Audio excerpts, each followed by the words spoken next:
રાજસ્થાનમાં બાળકીના પેટમાંથી 210 સેન્ટીમીટર લાંબો હેરબોલ નીકળ્યો છે।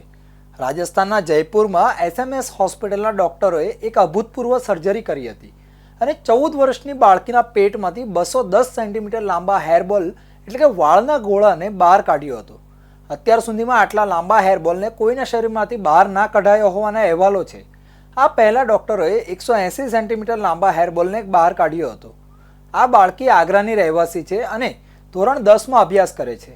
છેલ્લા 1 મહિનાથી તેને સતત પેટમાં દુખાવો રહેતો હતો, જેના કારણે તેને ઉલટી પણ આવતી હતી। બાદમાં પરિવારે તેને જયપુરની મોટી હોસ્પિટલમાં લાવ્યો હતો, જ્યાં ડોક્ટરોએ તપાસ કરતા શરૂઆતમાં પેટના ઉપરના ભાગે ગાંઠ જેવું સામે આવ્યું હતું। સીટી સ્કેન કરવાથી જાણવા મળ્યું કે તેના પેટ પર કોઈ અજાણી વસ્તુથી ભરેલું છે, જે બાદ ડોક્ટરોએ ઓપરેશન કરવાનો નિર્ણય લીધો હતો। બાળકીને ડોક્ટરોએ પૂછ્યું તો તેણે કહ્યું કે મને બાળપણથી જ માટી, લાકડાના ટુકડા, દોરા, ચોક વગેરે ખાવાની આદત છે। આ ટેવને કારણે PICA નામની બીમારી સાથે જોડાયેલી છે। આ સર્જરીને વિશ્વની સૌથી લાંબી ટ્રાઇકોબેઝર સર્જરી તરીકે રેકોર્ડમાં સ્થાન પામી શકે છે।